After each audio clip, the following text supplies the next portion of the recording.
Welcome to another episode of the Wealth Blueprint. Today I have a really special guest, Brandan Fokken. Brandan really changed and transformed my life through health and fitness, and he's an extremely accomplished individual on his own. He's been in movies, he's a fitness influencer, he's appeared on Shark Tank, he's appeared on the Titan Games, and he's also a business owner, a father, and just an overall really good human being that can share some very well thought out insights on how to approach your health, how to improve your life, and how to make a difference and an impact in your community. So, without any more further ado, this is our guest, Brandan Fokken.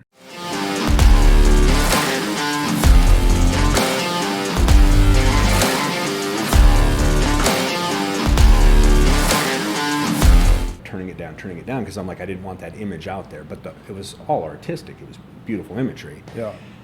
And the family was like behind it, go ahead and do it. And when my ex was pregnant with my son, I was like, I don't know where life goes after this, but so let's do it. So I ended up doing it, and they're some of the best images I have. Yeah. And they don't show anything. Right. But I was so calculating of my image, Right. meaning like what I put out there because, I was the wellness director for a $1 billion company. Like I never wanted anything to damage that. Right. Or have anything that could damage my credibility to somebody, meaning like I really wanted to help people and I felt like there's something detrimental out there about me, it would hurt me. Yeah. So I was always careful about those things.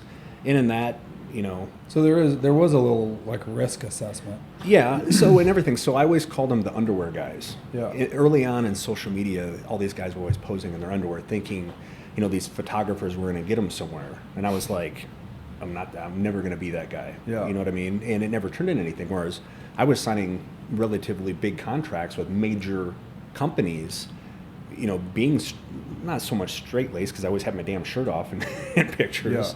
Yeah. But I was more focused on creating value as opposed to just an image. Like I was speaking, I was writing, I was doing articles, I was doing all sorts of stuff to bring value because I always believed that I wasn't the best athlete. I wasn't the best looking, but I had a package that was in totality that really brought it together to create value for companies. And that's why I signed so many contracts.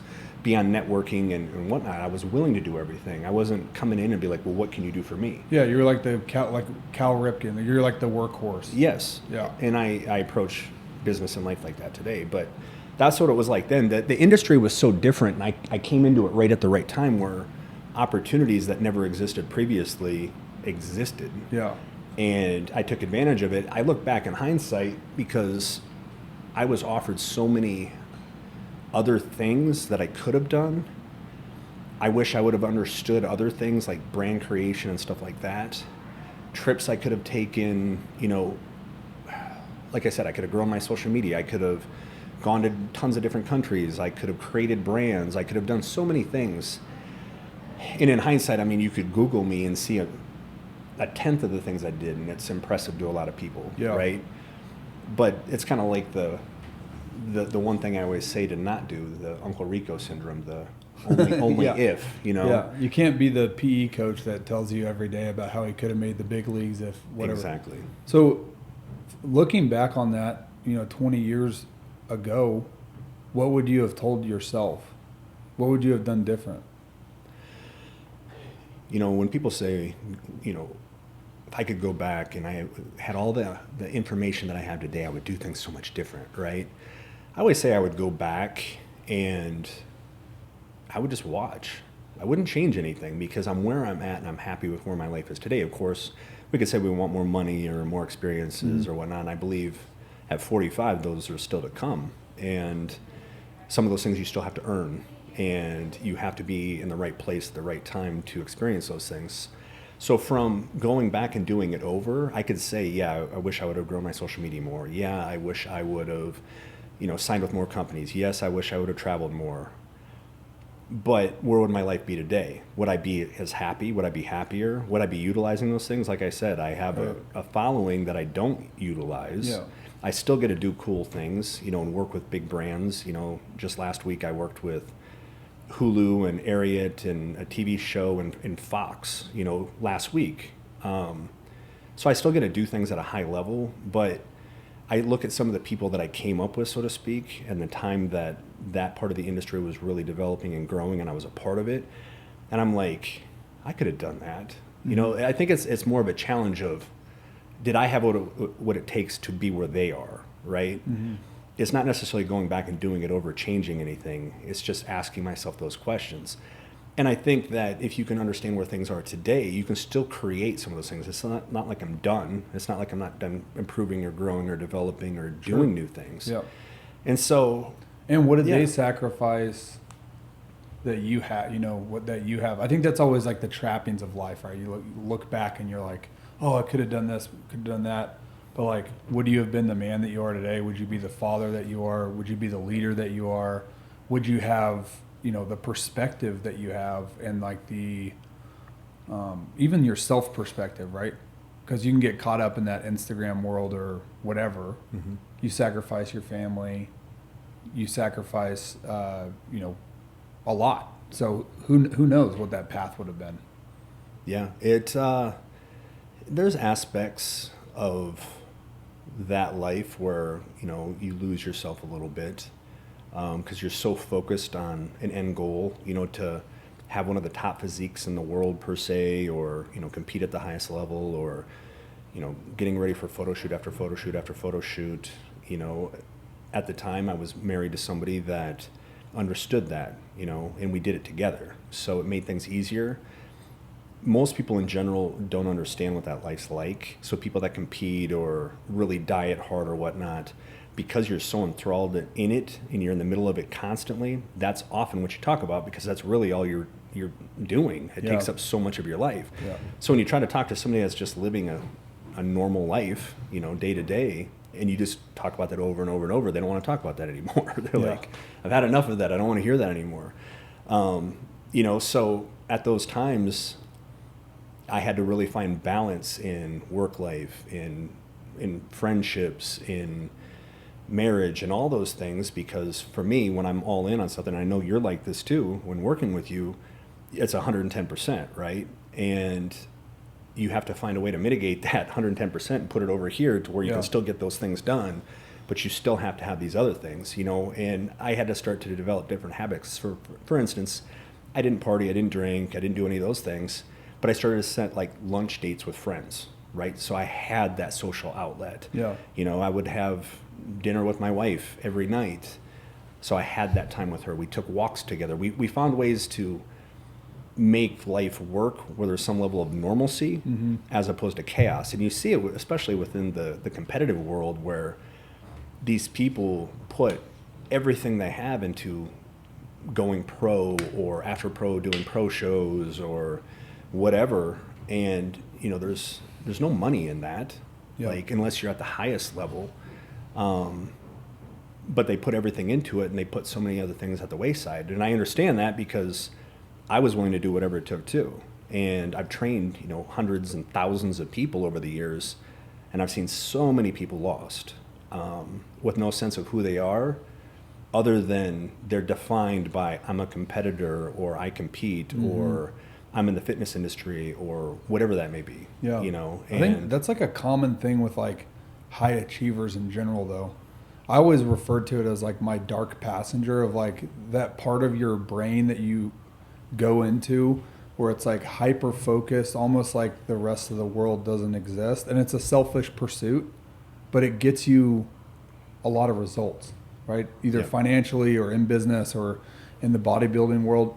But I think just getting older too, and being around a lot of people that had those same pursuits as me, and me going through it personally also, of like, then you get to you reach the kind of the destination that you originally set out for, and then you look around and you're like, oh man, like my whole personality is wrapped up in this mm-hmm. pursuit or thing, and there's like a loneliness or like an emptiness that comes along with it.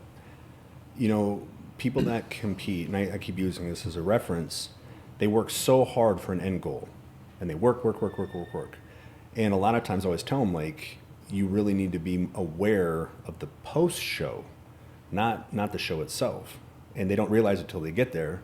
You know, every waking moment is spent eating right and exercising and all mm-hmm. these things. And then the show happens, and then they're like, well, now what? this level of depression hits because, well, I was defined by that for the last 16 weeks, Right. every single day, all day. That's all I thought about. And now what? Right.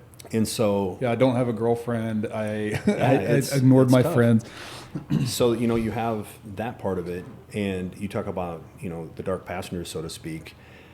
Unfortunately, my greatest strength and my greatest weakness is I'm never satisfied. Like, no matter what I've ever achieved, I look at it for what it is, and then I move on. It's like you completely forget about all the work and time and everything it took to get there, because once you get there, you're like, well, now what, right? Yeah.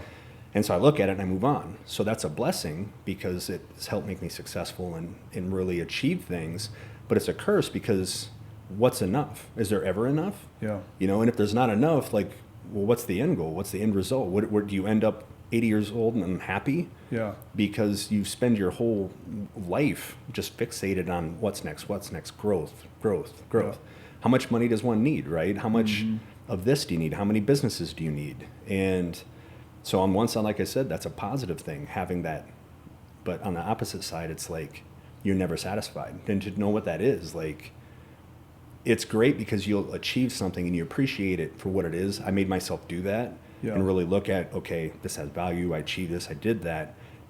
Appreciate it for a moment. But regardless of what it's ever been, I was just moved right on. Yeah. And, again, like I said, where do you end up, at the end of the day? Well, like I think that's why it's so important to have like gratitude, because I mean, I'm the same way. And a lot of people are like that, where you accomplish the goal and then it's like, okay, what's next? Or how do I improve? You're improving, like, it's like being an Olympic sprinter, right? It's like, I run the fastest in the world, but I just want to improve the 1/10 of the second. So having the gratitude, like, I got here, and then having the gratitude and love of family, which I think is so important, of like, that really grounds you, like being appreciative of, you have a son, I've got daughters, of like, that's where satisfaction is really apparent in the world. All of the other things are just means of exchange. Money is a means of exchange. Success is a means of like self, aggrandizement a little bit. But like, what really matters is like, you have a kid at home that loves you and looks up to their dad. Or you have a wife that loves you, and like, you guys are on that journey together, and having gratitude for that, even though you're pursuing these other selfish things outside of it. That's true. And when you look at those things too, you have to ground yourself and bring you back to being present, because it's so easy. You're there with your kid, you start scrolling on your phone, you start working on something, you're stressed about something, and, bringing that home. I've devised, methods for me.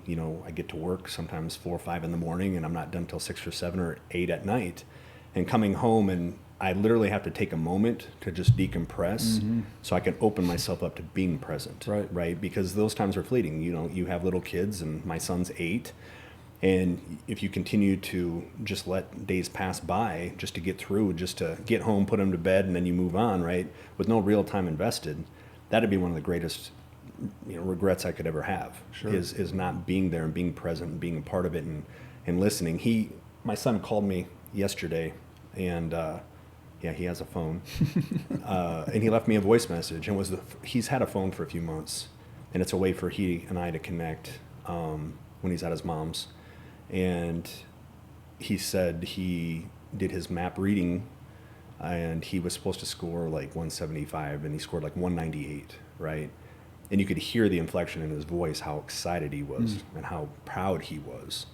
And he couldn't wait to tell me. And I saved that message. I'm like, I got emotional thinking, I'm like, man, like, this is what it's about, right here.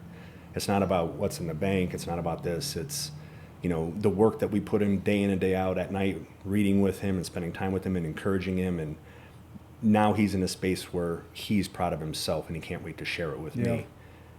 And I look forward to having many more moments like that in the coming years. So. Yeah, and that's so well said, but also, just go, like, when you told that story, you weren't thinking about anything else, or the business that you want to start, or the one that you currently own that you want to improve, right? Like, that's the gratitude and the aspect that I think really grounds you and makes life worth all the other sacrifice, right? Yeah. I've heard you say many times in the gym, besides cursing me. Brandon's my trainer, by the way. Yes. Yeah. But you've said many times, I see your kids come in and they're so excited to see you. And they likely could have seen you an hour before that, but they're so excited to see you. And you always walk away after seeing them or your wife and you're like, I don't know where I'd be without them, or they saved me or whatnot. And it's like, to look at you and to look at everything that you've done and created and your success and everything else, and to have you every single time I see you around them state that shows a level of importance of what they mean to you in your life. Yeah. So, you're a good example to me too, as a parent, and because I take that from people. I watch parenting styles. I watch how people interact. I watch people be present, and it helps me focus to be a better parent too. People don't realize that people are always watching, right? And you can learn from anybody. You just have to pay attention. And so within that, I never told you that, but I watch that stuff. And it's admirable because you're like, I want to create a relationship like that with my family. Yeah. Where my son sees me and he's excited, or my wife sees me and she's excited. And when they walk away, I'm so proud to be a parent or husband, but also knowing how lucky I am and knowing that I'm on this path in life because they're a part of it. Yeah. So it's admirable, man. Yeah. Well, I appreciate that. I mean, I wasn't always that way. And, you go through those ups and downs with your family. And, man, I remember like during COVID, I had to like shut down businesses, and I was starting a new business, and man, there was like probably a 3-4 month period there. I don't think I slept at all. I was like taking Adderall. I wasn't, paying attention to my health. My family might as well have like lived in another town because I was so hyper focused on that. And, you talk about that dark passenger piece of it. I mean, that's like all I knew always was just like, I have me to rely on, and I'm in charge of providing for my family. And then I lost the forest through the trees somewhere. And Tracy had to sit me down, and she's like, I feel I'm just like alone. Your kids don't see you. I don't see you. And that broke my heart, but also woke me up at the same time of like, man, this is all for nothing if I can't have this relationship with my wife and be the dad that I want to be to my kids. It's all for nothing. Mm-hmm. I'll just end up a dirty old man with money in my bank account and no one around that really genuinely cares or loves me. Mm-hmm. And from that moment on, and it didn't happen overnight, but just like day in, day out, just making that effort. Like you were saying, you come home at 8:00, you have to, decompress, but then it's phones down. It's, hey, I'm all consumed with my son at this moment and helping them out. And I don't know why it's so hard for us to get there, or like that's not such an obvious thing. It's an instinct. Yeah. I mean, devices, calls, text, throughout the day I'm working at the same time. I'm working on projects while I'm working on another thing. And so it's second nature to be doing those things constantly. Yeah. And there's always another phone call too, unfortunately. It's not like it stops. The capacity of work is always there. You can always create and grow and develop and create a connection, or whatever it is. You could do that 24 hours a day if you wanted to, but sometimes it just becomes mundane, busy work that you're not really doing anything. You're just going through the motions of, going through emails, going through text, going through this, or, oh, I forgot to do this or whatnot. Things that could wait, right? I don't like to wait on stuff. I get anxious if I leave things. So I'm always trying to get 2-3 steps ahead on stuff.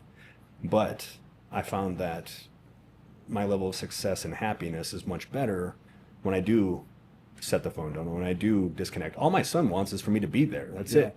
I lay on his bed sometimes and watch him play video games. And then he asks me for V-Bucks. And before you know it, I'm spending $40 on fake money, so he can buy a skin or whatever it is. Yeah. But those things matter to him, him asking me something or telling me something. It's funny you bring this up about your wife and her talking to you. And I went through a phase with that with my wife too, before we got married. She moved here from Brazil to be with me, and I had come out of a divorce, and I was very guarded, and I was very focused on growth and trying to grow business and whatnot. I was very cold and closed off often. And she sat me down multiple times and said, I just want you to be here. I just want somebody to love me, and I want to love them. And I want you to be present, and, I just want you in my life. And it took me a while to assimilate to that because I was so wound up trying to overcome what I felt I lost in divorce. Yeah. And, you know, you talk about saving me, like those are some of the best conversations I ever had. At the time, it's uncomfortable. You don't want to hear it. And maybe the first time she said it, I was like, you bypass it and you start thinking about something else, and because it's uncomfortable. You don't want to hear that. You don't want to hear that you're doing a bad job or that you're not connecting right. Yeah. Or for what they need. Her love language is different than mine completely. And we found ways to communicate through that and get through that to build a better relationship. And life's much better today because we can talk about anything. And if there is an issue, and I had to focus on loving her in the way that she felt loved, as opposed to me. Like, I'm a gift giver, right? I'll just buy you something or give you something. And to me, I'm like, ta-da, I love you, you know. But to her, she's like, I just want your time, and I want, you to hug me and give me a kiss at the end of the day. Like, little things matter to her. Yeah. And for me, I'm words of affirmation. And unfortunately, based on how I grew up and how I view myself, my cup's always empty. So unfortunately, she could tell me something, and in the next second, I'm like, here's the cup again. But I realize that about myself too, and so does she. So I don't take it too seriously about myself. I get by with very little, if that makes sense, in the scope of that. But it did start with her having those hard conversations with me that got me to open up and realize, okay, this is the second part of life, right? This is my do-over, so to speak, and this is how it should go. And like I said, things have been better ever since. That's great. There's a discipline in that too. Like you're so disciplined in your everyday life and in the gym and how you run your business, and everything's scheduled, and there's a discipline in that. But then we forget that, like, we should be applying that same discipline to our relationships and our kids. And, like, I don't know, I think the biggest mistake I ever made, I'm like just thinking about this right now, but like the biggest mistake I ever made was like thinking that because I was working so hard and being a good provider, that would offset the lack of attention or love that I showed to my family. Like, oh, she's just complaining about it, but she really likes the house that I bought, or the vacations we get to go on, or the the handbag she buys, and my kids are going to love the fact that their college is paid for. You make those excuses for yourself, and then at the end of the day, you're like, I royally screwed that up. And all they want is me to be present and be around and be a part of their life. They could care less about the bank account balance. Yep. I always equate that to old people. And people are like, old people? Yes, old people. You ever gone around your grandparents? Yeah. What do they want? They just want your time. Yeah. They just want you to be Right. around. Yeah. That's it. Yeah. They don't care about anything else. They don't care about you bringing them anything or cookies or whatnot. They just want you to spend time with them. Yep. And that's what your family wants. They want the same thing, and the way I grew up with nothing. I didn't have anything. I didn't have nice stuff, and I grew up very poor and dysfunctional. And so for me, it's like, I'm giving you all the things that I never had. Why don't you appreciate it? Right. Like, why don't you appreciate it? Like, I give you everything. Right. To the point where, my kid will ask me for something like second nature and just assume it just to show up, right? Like, That's how things work. Yeah. With no, idea what you have to do to make that happen. And I set them up for that, by giving them everything and whatnot. And I won't discontinue that. But, people will say, okay, how do you live a life where you raise your family and your children and whatnot to where they're not, not dysfunctional adults, right? And it's the time piece that matters most. It's not giving them things. Because people are like, well, if I don't give my kids anything, they're going to be better adults, right? I'm like, I don't believe that. I believe you can give them everything you never had, but I think you need to be present in their lives.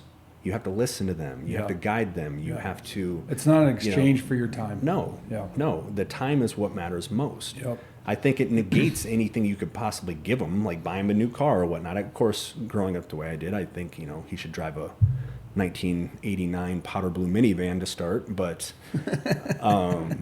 that has too many seats in it, and then he's going to be driving his friends around. That's what I did, so it was awesome. But that's what I'm saying, though. Like, I don't think I need to hold back on letting him live a better lifestyle. Like, we take a lot of trips, we spend a lot of time together in that manner. He has nice shoes, he has nice clothes, he has toys. I don't overdo it per se in my perspective, but to some who don't treat their children in the same manner, they think it's too much. Yeah. But like I said, I believe I offset that by the time spent with him, because I believe he's a good human. I believe he's a good kid. I believe he's appreciative. I believe he's kind and generous and smart and all these other things. And I believe as long as I continue to walk that path with him, he's going to end up a decent and good adult that's going to do good things in life. Yeah, totally. And that's all that matters at the end of the day, right? It's not the shoes they had when they were 8 or the video games. It's like, what kind of human are you putting into the world? And I don't know. I've seen you with your son. You're a great dad. He's a good kid. So we're doing something right by the grace of God. Yes.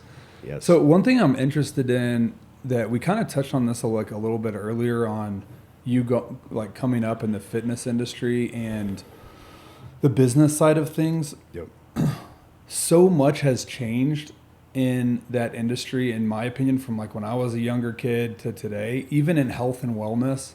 Of there's been 90 different crash diets since then. There's been a change in, personalities that people get information from online, where you mentioned earlier, you're 45, you look 35, but you're 45, you've been in the industry a long time. And there's so many people online now that are 22 years old giving fitness advice, or like, this is what works, or, and the guys like the Mike O'Hearns, the Jay Cutlers, they're not the biggest personalities online with all the wealth of knowledge that they have. What do you think that is? Why is it so hard to teach people something? Culture. Yeah. We grew up in an era where for me to know something, I had to find the biggest guy in the gym and follow him around and bother him. That's how I learned. Like, we didn't have computers and all that stuff to teach us. Kids today have such an unlimited amount of information, available at their fingertips. And with that comes the ability to skew things too, right? Like, in the 80s, it was like, don't eat fat, right? All the way through the 80s. Right. In the last 5 years, there's been 45 different things that you do and don't do. Right. Like, creatine's good, creatine's bad, fat's good, fat's bad. Like, right. Everything, people always ask me a question. They'll say, well, what's the research on keto? Or, I'm like, well, there's studies that show that the side effect is death, right? Literally, you can find studies that say that. But then there's other studies that show it's a positive thing. And if you're obese, it's the best diet for you, right?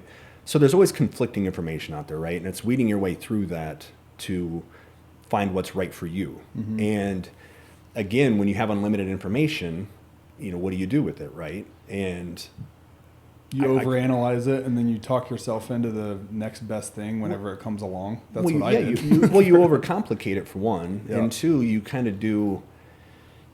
A lot of younger kids today follow people that they look up to, whether it's a Chris Bumstead or Sam Sulik or somebody like that, right? And their methodologies they go into. Like, I remember when if it fits your macros was the big thing, right? And I can eat all this ice cream and cake as long as it fits my macros. Yeah.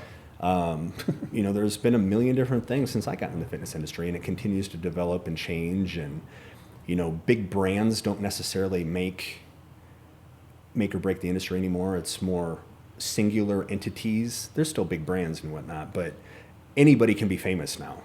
Anybody can be an influencer. Anybody can be whatever they want to be. As long as they get your attention, that's like the number one thing. So it becomes down more about a gimmick or marketing or connection than sometimes knowledge. And, you've asked me questions about what do I think of this or what do I think of this influencer? And I'm not big on going in front of a bunch of people and saying, well, I believe this, I believe this, I believe this, and follow this and follow this and follow this. And in the past, I would give tips and ideas and stuff like that. And I kept things relatively simple because there's always somebody there to discredit you, and it just causes conflict, right? Like, look at all these influencers that are always fighting with each other, especially the ones that know everything, right? Like, well, I've got this or I've got that. Or I remember there was an influencer that said some stuff to Dorian Yates, Mr. Olympia. Yeah.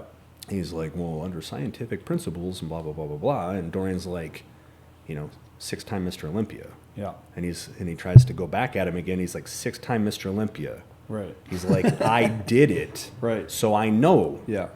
I don't care what your studies say. Right. You know, and so I've avoided that. I don't want to deal with that. I meet people face to face, and we find our way through things together. I take every little bit of knowledge that I have with the willingness to continue to learn, develop, and grow for that individual to make them their best. I believe that everybody's different. Everybody reacts different to different things, and they react different at different times. Yeah. You know, some people all of a sudden have an allergy to something, or they react good to this, or they do better with cardio, or they react better to less training or more training. Or I think it's an ebb and flow. You know, as a person that had to diet so many times for photo shoots and all the things that I did through fitness and competitions and all that, my body reacted different every single time. I had my body completely stagnate doing the same thing I did 3 preps in a row, and all of a sudden my body's not reacting to the exact same thing I did every other time, and I had to figure it out. Yeah. It's the same thing with clients. You know, Sam, who you know, being one of them, you know, she's a top bikini pro, and I have in the last 5 years changed her protocols and programming so much. You look at it today and you look at it where she starts, she's on a completely different program. I mean, the principles are still relatively the same, but how we train, what we train, how we eat, a lot of those things changed as she changed. And most often you see people that either one, they give you a protocol or plan that you live every day for the rest of your life, and that's what works, and you'll always get better off of it, right? Because that's what they say. Or you have the people that have an ebb and flow of, let's take the cumulative knowledge and make proper changes based on how you're changing as you age, as you develop, as this happens, as this ailment hurts, you know, your elbow hurts, your shoulder hurts, or this, because that's what I believe programming is. It's based on the individual and what you're going through in life at the moment, as you're developing, as you're changing in real time. You know what I mean? I had a kid that sat down with me, and he's training with me now. Great kid and great athlete. And he's showing me all this ChatGPT workouts. And he's like, why should I hire you as opposed to just doing this? I'm like, well, that's a great resource. And it can mimic this and it can mimic that. And I said, however, it doesn't change things in real time based on you. Right. And after our first workout, he calls his mom, and he's like, can I do 2 hours? He's like, my workouts before weren't like this. And that hands-on approach and paying attention to how his body acts and reacts and how it develops and changes often makes all the difference. And same thing with you. The first time we worked out, I looked at you and I'm like, you have an imbalance in your leg. And you're like, really? And I'm like, yep, it's right here. And being able to see that, but then correct it in real time. And now, do you have that issue? No, because we did the things necessary to correct that. And that's the thing with training in general, is that we're all different. It should be a personal thing to us. And I don't say a person's right, wrong, or otherwise when they're preaching things, right? I'm open to trying, I'm open to interpreting it, and I'm open to implementing it. Let's see if it works. And also giving it enough time to see if it works. Sure. You know, because often people are like, well, I did that for 2 weeks and that didn't work. Well, you know, what do you expect? It was 2 weeks. How long have you been living unhealthy? I'm like, well, I haven't worked out in 3 years. Well, okay. You know, give it some time. So. Like treating the patient instead of the disease, basically. You know, and pay attention to the body. And you don't have an agenda. That's one thing that I really appreciated about you, is there is no agenda other than like my long-term health and longevity and helping me accomplish the goals I want. It's not like this is the Brandan Fokken system that you're just going to follow the system. You know, which that's like, I feel like is a lot of the stuff online too, of like, this is the way to do it. It's the only way to do it. Do keto. Carbs are the enemy. Work out this way. You know, it's like very finite. And like you said earlier, all of the people in the world have their own individual code. It's called DNA. Nobody's code is the same as anybody else's. So why the one size fits all thing just doesn't fit? And me even saying that opens up the door for people to attack me. Because this way's right or that way's right, or you're full of shit and you don't know anything, right? Well, I also provide results, and I can prove it over and over and over. You know, with you, I watched you from afar for a long time.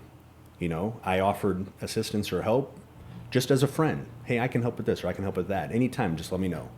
I wasn't asking for anything, and that's how I work. I don't do things for people to gain something back. I believe, and I shared some of my list with you earlier, that I try to create more value in people than I ever take back. And I believe when you do that, you're going to thrive in whatever you do, right? And of course, you can't continue just to give without other things positively showing up in your life, whether it's business or whatnot. Sure. But I believe if you go over and above for a person and really care about what you're doing, whether it's through them or somebody else or whatever, I believe that comes back to you. And with you, when you were ready, that door was open, and you came over one day and you're like, I think I want to do this. And I said, okay. And then you came back again and you said it again. I said, okay, so let's get started. And we did the things that we did, and we developed it, and we changed it based on how you were doing and how you were developing. Like even your nutrition, I based a lot of that on what you were doing actively at the time, and we gradually got ourselves to a place that worked. And the same thing with your fitness. I changed it this last week, and you're like, did you really change something? I was like, yes. We took your day from 6 to 5. We changed the parameters of how we were training based on what your goals were and what I knew already worked for you. Right? So then I took what we knew worked, we pulled that into a much smaller unit, and then we expanded on it by adding new things for the goals that you now set for yourself, right? And now what do? We monitor that in real time to make sure that it's working. And if it's not, then we incrementally make those changes. You don't want to just take what we know is working and make a massive change and just assume it's going to work. Right. We pay attention to the little variables too, because I always tell people that it's baby steps. If you're going to do this for a lifetime, and if you're going to do it for the right reasons, you're okay making incremental baby steps over time to success. Yep. Unfortunately, most people want it now. It's a fast food lifestyle. Like, I want it now. Yep. I want to lose 50 pounds. I want to lose this. I had a client the other day sent me a picture, and it was him 1 year, Easter to Easter. He lost 50 pounds and gained muscle at the same time. Looks 15 years younger. Wow. His blood markers are freaking perfect. And before, you'd be like, bro, like, you're going to live to 75, maybe. Yeah. If you keep on this path, bro, like, none of this looks good, right? Yeah. And so to see those things working with the same methodology that I'm sharing, it works. Yeah. And the thing is it's different for everybody. Like I said, like a Sam, the way I work with her is different than the way I work with you. I don't do just one thing. The one thing that, if I've done anything right, is that I've paid attention to people, and I've learned from people directly what works and what doesn't. That's what an experiment is, right? Yeah. Like, you try methodologies to see if things work. And I've done that over the course of 25 years. I don't know it all, but I know people, and I can pay attention to very minute details that I believe evoke change when you change those things. And over time, again, I've been able to prove that. Does that mean that it's in a textbook, or anybody's gonna look at what I say and be like, man, that's the Fokken methodology right there, let's follow that? Right. It's hard to follow. Right. It is. Yeah. Because it's an ebb and flow change based on the individual, and it evolves with the person. It's not a standard set variable that you do for life. Yeah. It changes with you, with your life, with your routine, with your injuries, with your energy, non-energy because you're working too much, travel. Like, it takes the variables of what you do overall, and it puts it all together. And that's the other thing with that, is we work on all things. We don't just work on the gym. Yeah. We talk about meaningful things in the gym. Yeah. Right? That's another part of what I do. Like, I call it whole health training. That is what the Fokken method is. It's whole health training.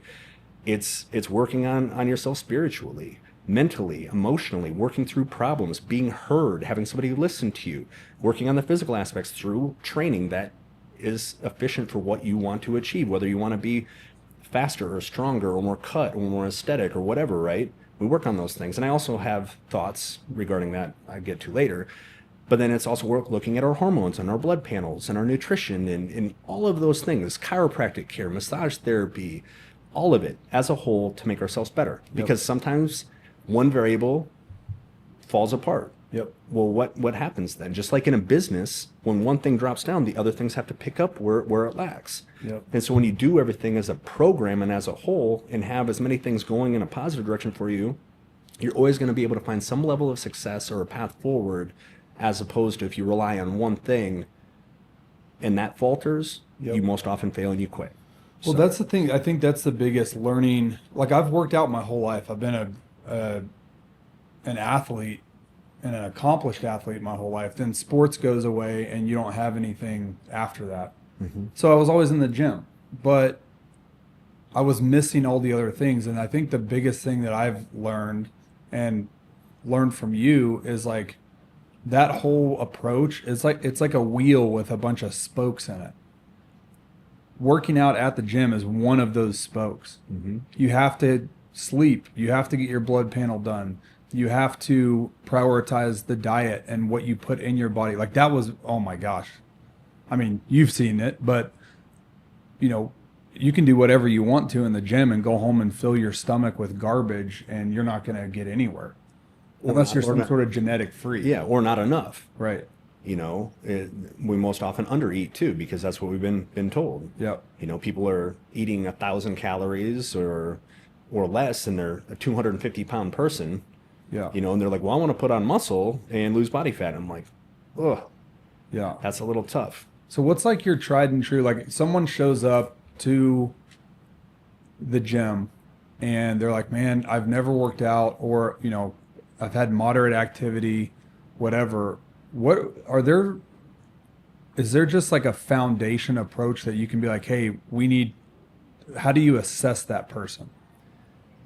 So you have to assess the person as a whole. You know, I do a questionnaire and I ask a bunch of questions, you know, and then I talk to them at the same time. I do a physical assessment. I walk them through a workout. Most often I'm doing full body stuff. We start off slow, especially a person that's never done anything, right? And I assess them. I look for weaknesses. I look for imbalances. You know, I want to know about their health history and their joints and their muscles, and if they've been injured or hurt, or if they've ever played sports, or, I mean, I want to get to know the person that I'm working with. And, you know, throughout that, we go slow and we let it build up. You know, I don't just hammer them with stuff initially. Like with you, I think you and I worked out a few times and just did a few sessions, and you're like, okay, like this is what it is, right? Yeah. And then I developed a program based on what I saw and what your goals were, because at the end of the day, it's your goals, which I could always, you know, interject and throw something in and be like, well, what about this too? Yeah. You know, we should add this, you know. But that's where it starts. It's sitting down, having an hour and a half conversation. Most often I spend that much time with somebody, and then it's going through the parameters of a workout with them, you know. And then it's, especially with nutrition, which is hard for so many people, it's finding a balance in their life and what that looks like day to day already for them, and incrementally making positive changes week to week. You know, we do weekly check-ins. Anybody that works with me obviously can call or text or email me. They can see me in the gym if they're local. You know, I train people from all over the place. And then it's all real-time stuff, and then we let it add up. Because at the end of the day, if you want this to be a lifestyle, and I go to you and I go, okay, all right, so we're going to go ahead and this is the diet you're going to use. It's going to be this bro diet. It's going to be exactly that. You're going to work out 6 days a week, and you're going to do 45 minutes of cardio every day. We're going to start tomorrow.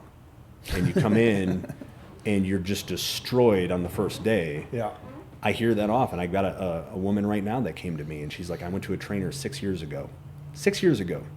And he destroyed her. She had just come out of having breast cancer. Yeah. And she's like, I couldn't walk for 4 days. It was terrible, and I quit. She goes, I haven't been back to the gym since.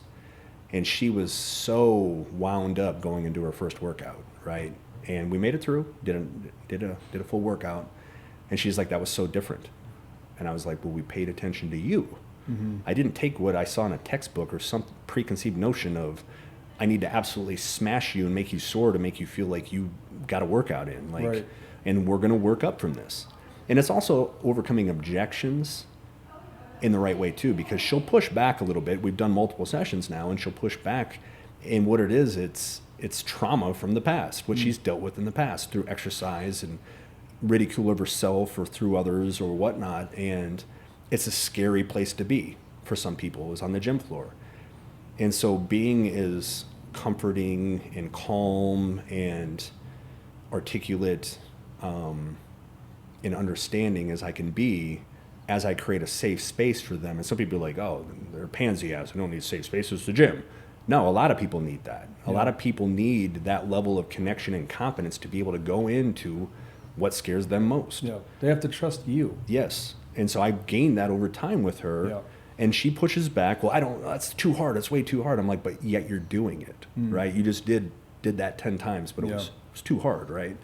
And one thing that I do overcome people with often is being calm, but being funny. And I find what makes people laugh. and I distract them most often, especially in the beginning, from what they're doing. By the time they look at the clock, they're like, I'm done, and I'm like, yeah, we have meaningful conversations while we're going through a workout. And I would say I've become an expert at being able to hold somebody accountable, doing the right reps, doing the right form, keeping them safe on the floor, and getting an effective workout while I'm building their trust verbally and letting them air some stuff out and decompress a little bit. A lot of people want that just as much as they want the physical aspect in my level of training. And so once you build that trust, I could get her to do anything at that point. And if she is sore, she's not going to be afraid to come back. Because she understands the objective and what we're trying to do, and that I'm not trying to absolutely crush her out there. Because I'll tell her before we're done, I'm like, okay, you might be sore, you might feel this. I get her ready for those things. I said, but that's normal, and we're going to work past that. And so she's got this thing in her head already. She's like, okay, like I get that. In business, for instance, outside of me, the way the human brain works, I've got a therapist, right? And I sat down with him and I said, what you're doing, you're taking your people and you're working them through, and you're creating a solution to their problem, right? By working on them. She said, yeah. I said, you're hurting your repeat business because you're going through and you're trying to teach them immediately thereafter, after their first session, how they can fix themselves. So even though they're not really educated enough to do some of the things that you're trying to get them to do, in their head, they think they can do it, right? And so in a one-off, what I'm saying is you build up to doing a few positive things to create a better environment for yourself moving forward, so you don't always need help. Same thing with training. Like, I want people to be able to do stuff on their own. But she was immediately trying to give them a solution outside of herself when the person was just trying to get through the session itself. Does that make sense? Yeah. So she would be like, okay, I've fixed you. This is how you fix yourself. Well, they're in the process of you working on them. They're not paying attention to all that. It takes time with anything like that to learn. Like, this is, okay, right. I have to do this exercise, and I have to do these bands, and I have to do this, right? So in their head, they're like, well, I know the solution. They're not going to do it, right? But I'm also not going to come back because I know the solution. Right. You see what I'm saying? Right. You created a catch-22. Exactly. Yeah. And so with this, I don't create a lasting need for me, but I much so verbalize what we're doing, how we're doing it, and how it's going to add up to them understanding it better over time, to get them to a place where they're going to be able to do it on their own, right? And I was going to ask you that too, because when I work out with you, you're like putting me through the workout, and there is some like alleviation because I feel like we're doing it together, right? And you always kind of like work out harder when you're with somebody else too. There's like just kind of like a little bit of an extra gear. Yep. And what I noticed is, like, when I first started working out with you, when I'd go do the workouts by myself, I had to like mentally push myself to get to that same gear. Yep. Right. So there is a little bit of like, when you leave them to their own devices, you want to make sure that you're preparing them that they can get themselves to the same place, whether you're in the room or not. Yep. And that's hard. So at first, when you noticed a difference, right? And whatever it is that we're training that day, I don't train you based on what we previously wrote. As I get to know you, I try to go within the capacity of what I know you can do, which most often a person's capacity is much greater than what they think they can do, right? Most people hold back out of discomfort, fear, whatever. Sometimes being there and telling you can do it, one, the mental part of you, like, well, you're saying I can do it, I trust that, I'm going to do it, right? The second part, when I'm training you, is I'm paying attention to what your body's doing and how it's reacting through workout, right? Like, I can tell when this part's gassed, or when you're failing here or whatnot, or how to compound a movement to make it harder, or whatever we're trying to do, right? So I'm paying attention to real-time bodily cues as opposed to a written workout that it's like, okay, this is about within the capacity of what I know you can do. This is what we're working on. This is going to benefit you. But it will be different because, again, it's not in real time. And every day, you asked me earlier, like, do you ever wake up and you're just tired and bogged down and can't get going? We're going to have those days, right? And on that day, you're not going to push as hard because you're tired. You don't feel good, right? And you're going to look at that workout, and instead of doing 30 pounds, you're going to do 15 right? Yeah. Because you're like, I'm tired today, and you've convinced yourself that you can't do more. Well, maybe someone else would do that. I would never do that. Never do that. Yeah. Never. And I see you work out. It's fun to watch. I told you, working with somebody like you is awesome, because when I talk about, being in the lab per se and running experiments, like in real time, as I'm on the floor, I can see you moving through things and doing things and figuring things out on your own, right? And being able to be complex in training and add all sorts of different variables and different styles of training and types of training and whatnot as a trainer, that challenge to work with a higher level athlete that's willing to push themselves, but wants to push themselves, is awesome. On the other hand, having a 77-year-old female client that just wants to be able to get up off the floor and be active is just as exciting for me, because in both ways, I feel and hope that I'm benefiting you in a positive way that's going to make your life better, that's going to make you more confident, stronger, allow you to be more active and live a more positive life, either for yourself or with the other people that you care about. And that's rewarding. But to be complex, there's complexities on both sides, and people don't sometimes realize that. It's just as complex for me to train. Again, I've got a couple that are in their 70s.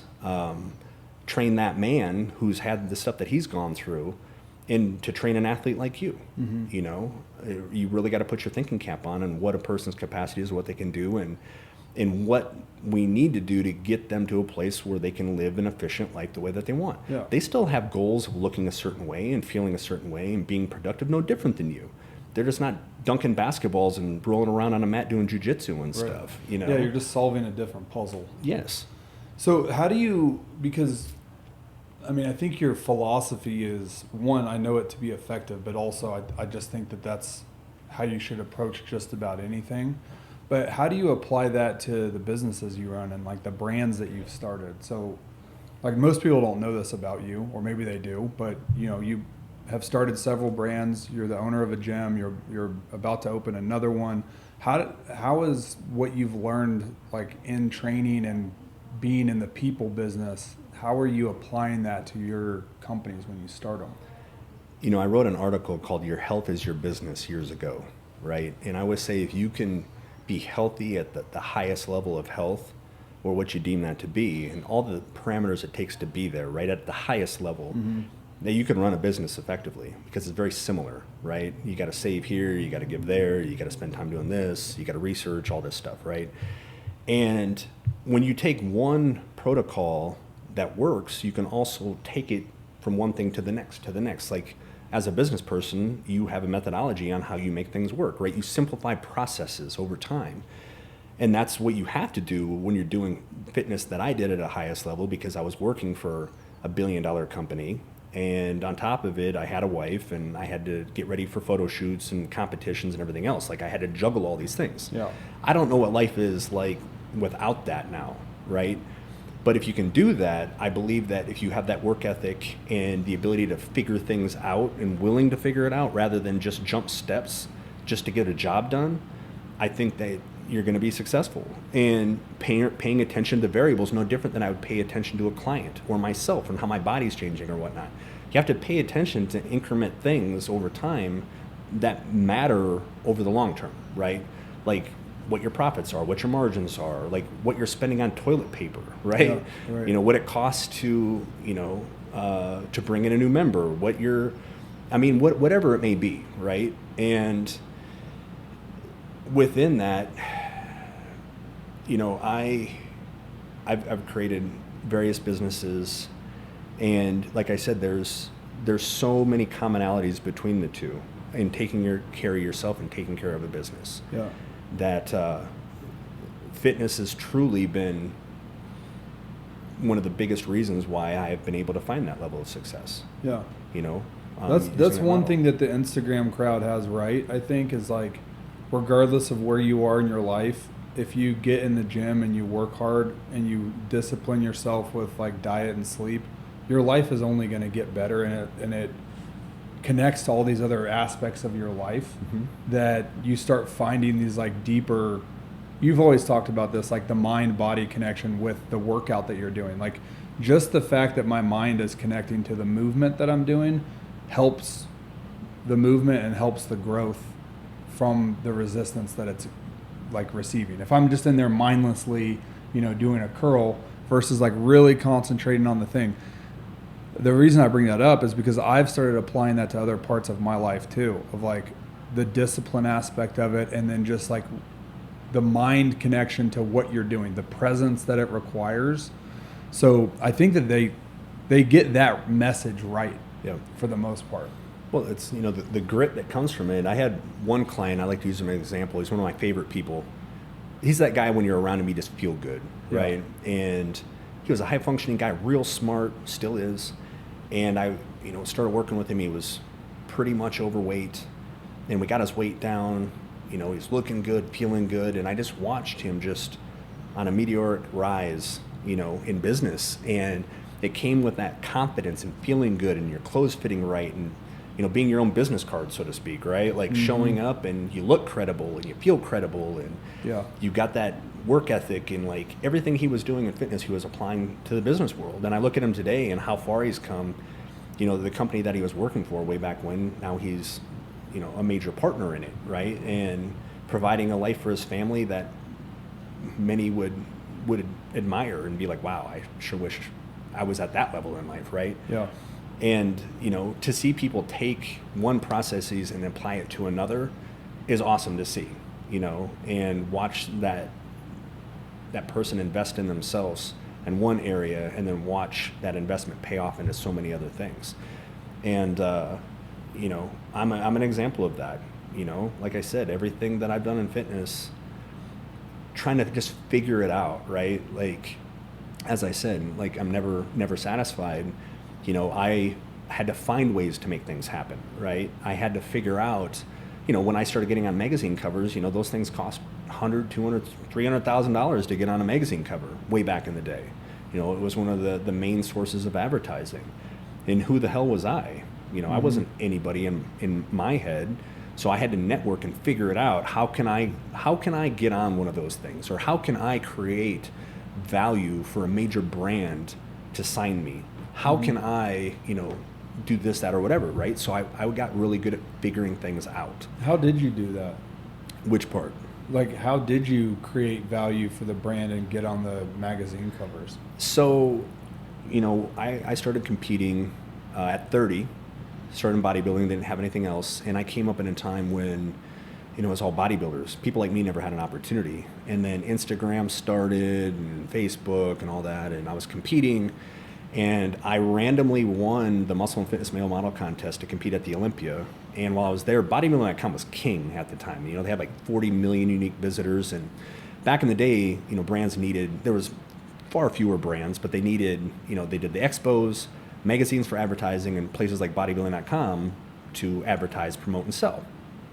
And I went through their line, and Jamie Eason, who was the top female fitness model at the time, thought she knew me. And I was like, oh my God, like, she knows me? Knowing well enough, she didn't know me. Yeah. But she told me, she's like, I really think you can make it in this business. And I was like, what? Just a regular guy from South Dakota, right? And it was that one sentence that made me believe, well, maybe I could do something, right? And so I signed up for the bodybuilding.com Spokes Model Contest and won to go compete in LA, and then ended up getting signed to them. And to me, I thought, okay, well, if I'm good enough to be with them and I'm credible, I can utilize that as a pedestal to the next thing. And so then I started putting myself out there with kind of a resume of I can write, I can speak, I can do videos, I can model, I can do all these things. Like anything you need, I can do it. And I started to reach out to a lot of these companies that would put self-help articles or training stuff, and I'd be like, I'll write for free. I'll put that out there.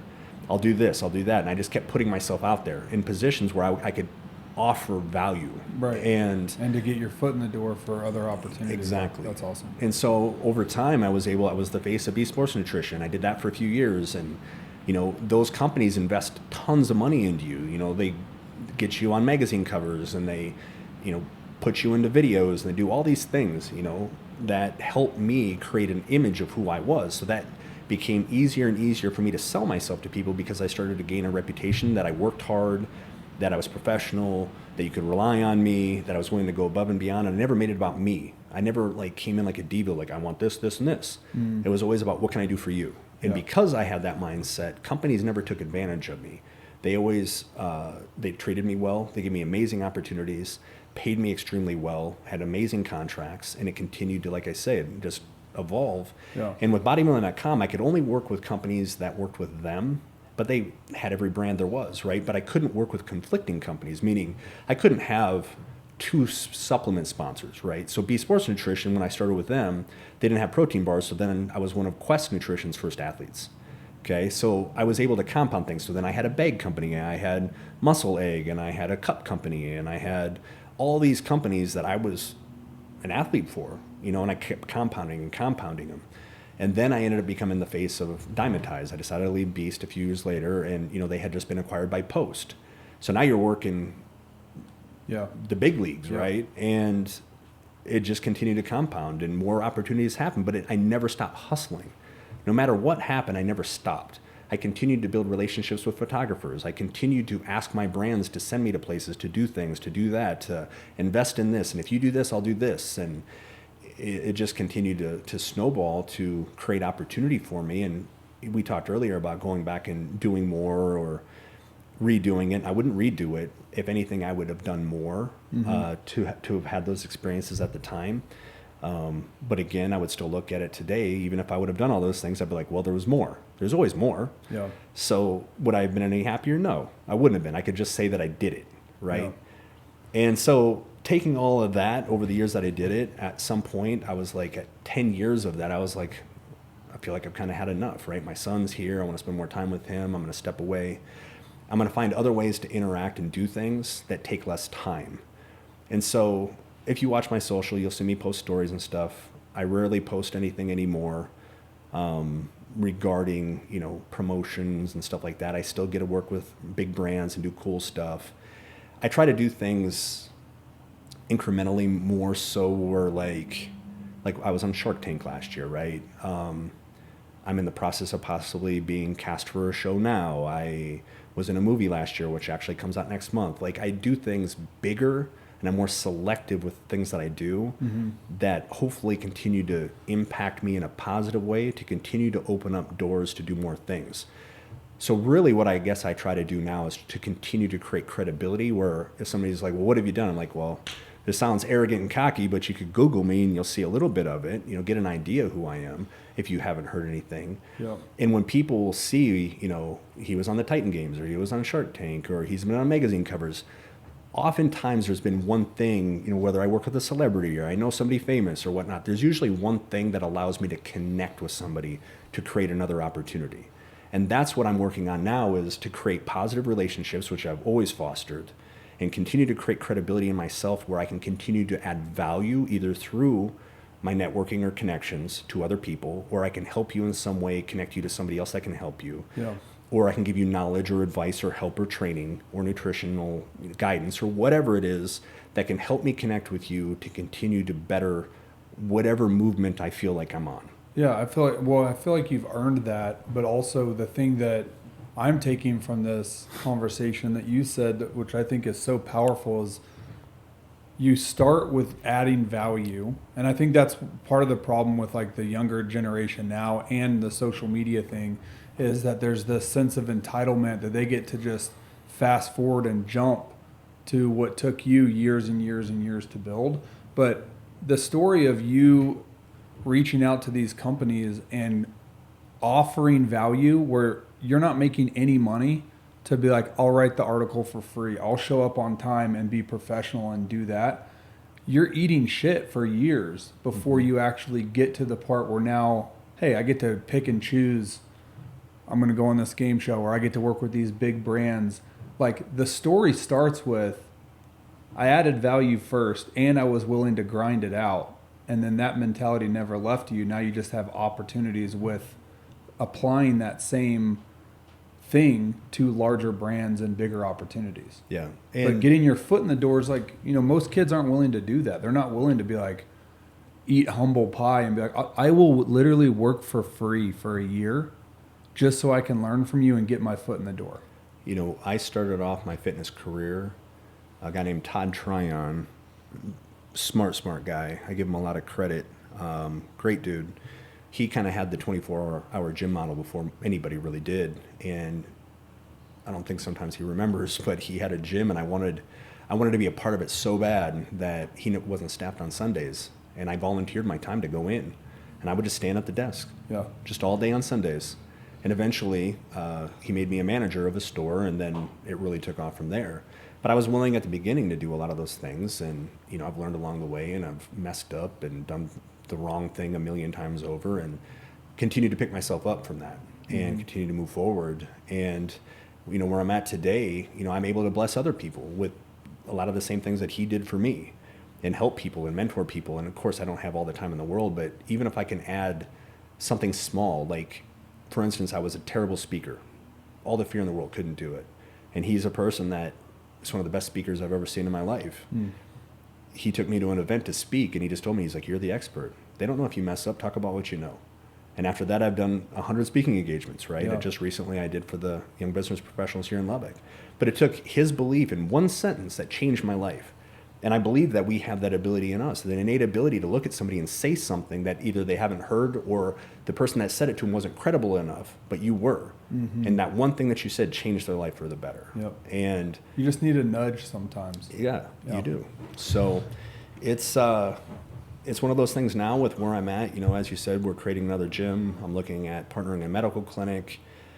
You know, I want to do some more TV stuff. It's not because I want to be famous or anything like that. I love the process of those things, like the TV stuff. It's funny, like I don't share a lot of those things. You know, I show some highlights and stuff. You know, but I love the challenge of that. It's making something that you never thought possible by utilizing the same parameters of what enabled me to do other things that I thought were impossible too. Like coming from South Dakota, there's so many things I did and I never thought would be possible. And so I feel like I have a bit more of that in me. Again, like I said, creating positive relationships here in Lubbock. I just got brought in. I'm part of the board of health now. You know, do I want to get into politics someday? I don't know. You know, the sky's the limit, but I think we've got a great community where there's a lot more growth to be had. What does it look like beyond that? I don't know. We're doing fun stuff at the gym. You know, I actually spoke to a celebrity this morning that's going to come into the gym here real soon. And one thing I want to say. Who is it? You can't. It's we've had a lot of celebrities in actually. Sometimes we post them, sometimes we don't. We don't promote those things. I like to show that it's almost seamless as a part of what we do. We cater to people that need to be catered to, because oftentimes some of those people don't get it to live the normalcy that we call life. You know, they're inundated with people harassing and following and pictures and all that. They don't get a chance to breathe. And that's what I offer. I don't ask for anything back in return. I want to create a positive environment for them to where they can just chill. You don't require anything of them. I ask for nothing. Like, let us service you. We ask for nothing in return. And I'll be honest, 90% of those people often try to do something positive for you. And I've met a lot of great people in doing things that way. But yeah, you know, just today we connected with somebody great, and we'll be connecting with them here soon. But, you know, creating those and fostering those positive relationships with people and building trust with people creates trust in other people. And I believe if you do things the right way, and my way may not be the right way, you know, you can do a lot of things with credibility and trust that oftentimes money can't buy. And we'll continue to do things that way, and we'll continue to foster growth and relationships and help people and put positivity out there, and we'll see where we end up. Do you think that's the difference, the gym culture difference? Because, I mean, from my perspective, gym culture is a big success, and it was a big risk in a town like Lubbock that didn't have anything square footage wise or price wise, right? Like in that model. And there's a lot of gyms all over the country. There's a lot of gyms in Lubbock. If you like look at that, what makes a good gym? Because at the end of the day, the the buildings are similar, the equipment's all going to be similar, right? So what makes a gym successful versus one that's not? Culture, Yeah. 100%. You know, it's being what the person coming there to be needs it to be. Whether it's a friendship, it's a piece of equipment, whether it's cleanliness, whether it's childcare, whatever that is, we cater to the people that come in and we listen, right? I'm always present, as you know, I'm always there. And when we built that, it was as bougie as one could get, in my opinion, for the city of Lubbock. There are bigger gyms here, corporate gyms, that do what they do, but I wanted to bring a different experience. Everybody has equipment. Not everybody has the child care, for instance, that we have, not to the level that we do. A lot of gyms don't have the cleanliness that we do. We sacrifice sometimes the bottom line in a way to be able to give more to our customer, if that makes sense. We give coffee and fruit, and we pay our staff more. We spend a ton of money on cleaning crews and what it takes to keep that place clean and get the carpets clean. And I mean, there's so much that goes into that facility to cater to the person that comes in, right? Yeah. And as you said, it was a risk in Lubbock. I mean, how many businesses come here, national franchises that make it 6 months and they close down? Right. I knew that Lubbock embraced community, and it embraced locals. And Lubbock is a proud city, in my opinion. People make fun of it, and why would you want to live in Lubbock? And I don't want to live here, and it's a terrible place, and all that. But at the root of it, there's a lot of good people here, and we have a lot of great people at our facility. There was things that I had to kind of chime out in the beginning, different cultures that came in. And by culture, the kids taking their shirts off and flexing in the mirror and whatnot. And people weren't happy with me because I'd walk over and be like, put your shirt on, right? Yeah. It's no disrespect. I know that culture better than anybody. Right. I lived it at the highest level. Right. But that's not what we were trying to do. We were trying to create an environment that people together could cumulatively come in together and feel good about the space that they're in. Whether you're a 55-year-old surgeon or a 25-year-old college student, or a mother with 3 kids and wants to take a class. Like, we tried to really create an offering in a space for a vast group of people, and we found our people. Now, when we go to gym culture 2, it's going to look different. It's going to be the Starbucks model, and by that doesn't mean we're sacrificing anything. We're going up another level, right? When we came and opened, there were people that said we weren't going to make it. They made fun of our price structure and all this stuff and said we charged too much. And now they're copying the same thing. And if you're a local business, I hope you all make it, all of you. That's why we have our block parties and stuff. That's why everybody shows up. We want all the local gyms and facilities to show up and be a part of our fitness community. And by ours, that's all of ours cumulatively as a whole, not just ours, but everybody. And there's enough for everybody to go around. We have 300,000 plus people here, and there's enough to go around, even with all the facilities we have. Mm-hmm. But the next one is the Starbucks model. It's going to go up quite a bit in what that vision looks like. More equipment, bigger child care. It's going to have a different look, and it's going to have the same feel, though. The feel's not going to change. Same culture. Same culture, same feel, but it's going to go up another level. And, if you know me, we're looking at Dallas, we're looking at Abilene, we're looking at other places, because I think once number 2 comes up, I think 3 and 4 come up faster. My goal is to have 10 of these in the next 5 years. And will that happen? Who knows? But I believe, and I know that I'm willing to do what it takes. I think we got a fantastic model, and I think we have a great culture, and I think we have something that people will embrace in any and all of those communities. And if anything, I look forward to trying. Yeah. Well, I think what you've built is pretty remarkable, and my opinion's limited, but I've been in a lot of gyms in a lot of different big cities, small cities all over the country, and gym culture is definitely special. So looking forward to the next iteration of that.